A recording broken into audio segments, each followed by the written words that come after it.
All right, ladies and gentlemen, this is going to be a little bit more of a rant video on why, in my opinion, the drop shot should not be in the game and how it's actually putting a lot of you out there at a huge disadvantage.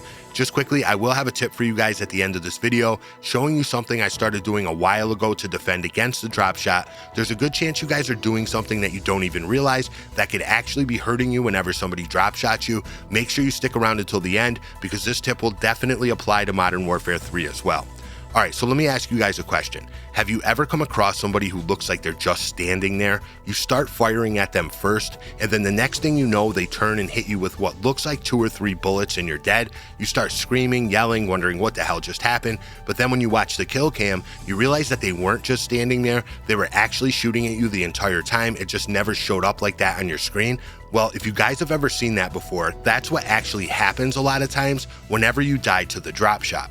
Now, there's a lot of factors that can go into this. It's going to depend on what kind of internet you have, how close you are to the server, what kind of equipment you have, your PC, monitor, old or new console, even the response time for your individual controller.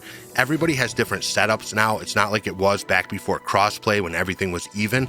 All these things are going to play a factor into whether or not you're getting the short end of the stick whenever you come across the drop shot. Now, really, the two main things that are going to affect this is going to be your internet and how close you are to the server that you're playing on. When it comes to internet, speed's going to matter, but a big factor is whether you have broadband cable internet or fiber optic. Now, there's a lot of players out there that are stuck with low-speed cable internet just because it's the only thing available in their area, myself included. My city actually has a deal with Spectrum, and they keep Fios out as a part of that deal. Fiber optic's way faster and way more reliable than cable, and getting to play games like Warzone on it, you're getting a definite advantage over those of us stuck with cable. Same thing with players that live closer to the server. The signal there and back is going to be faster, giving you a distinct advantage over players that live further away. Now, when it comes to the drop shot, both of these things and the other factors that I mentioned will make it so if I'm on cable internet and or I'm hundreds of miles away from the nearest server, and in my case it's both, whenever somebody uses a drop shot against me, I'm dead before I even see them start dropping to the ground.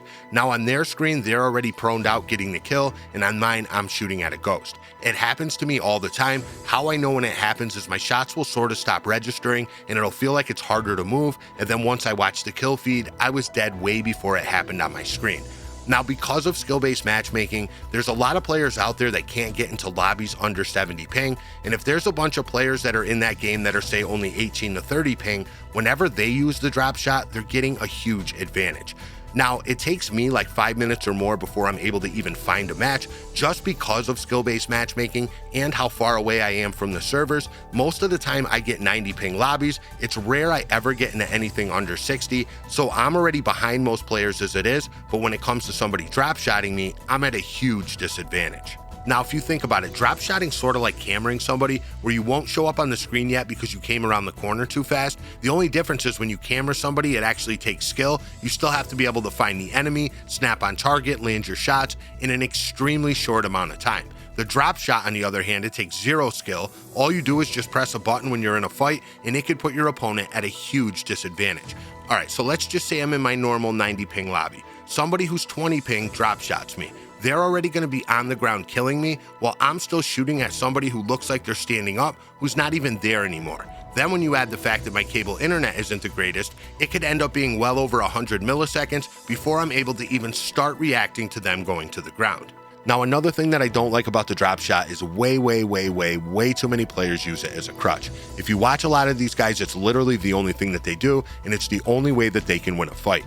Infinity Ward with this last game pretty much took out any type of movement that required any kind of advanced skill, but they left in the drop shot, which is completely overpowered, that requires 0 skill. And there's one simple reason why they did that. The majority of the players that used the drop shot back in Verdansk and Caldera were lower skilled casual players, and that's who they cater to.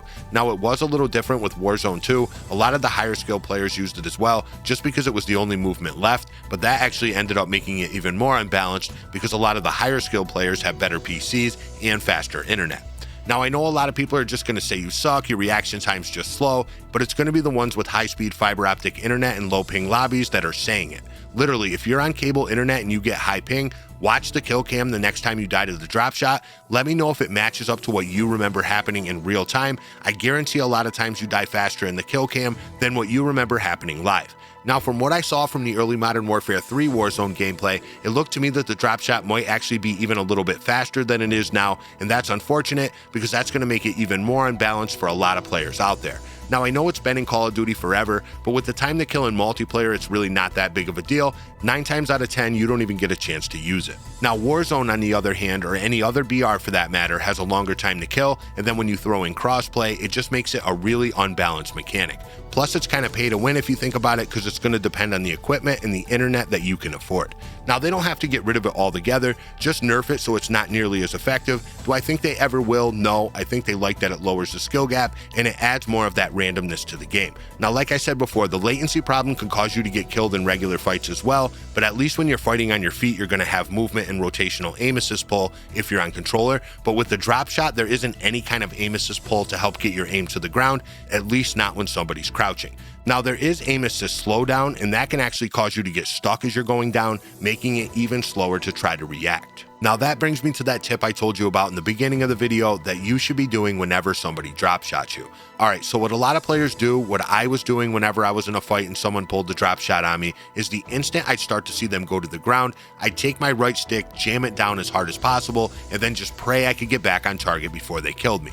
It would always look something like this, and would always feel really slow going from head level to the ground. At the time, I had no idea why it felt so slow, but after messing around in here after they gave us the ability to add plates a few months ago, I realized it was actually the aim assist that was making it feel like that, and it was slowing me down, preventing me from getting my aim down fast enough. Now, I'd seen this before on players that were strafing away from me, and sometimes the aim assist would keep me from catching up, and I would get stuck in their arms, and I couldn't get my crosshairs centered.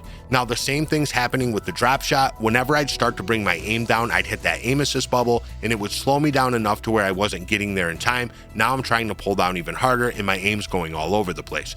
Now, what I finally realized the solution was is exactly the same as what I would do to catch up to the strafing players. All you have to do is just release the left trigger for a split second while you're pulling down, then you aim right back in, and it should throw your aim to the ground, pretty much perfectly landing on their head as long as you time it right. All you have to do is just go in and out with the left trigger just enough to where you switch to hip fire for a few milliseconds, getting you through that initial aim assist bubble. It's the same thing if you're in a regular fight. Switching to hip fire for an instant will give you that little bit of speed burst whenever you're aimed in or you're strafing side to side. As we all know, aim assist is a lot stronger whenever you're aimed down sight.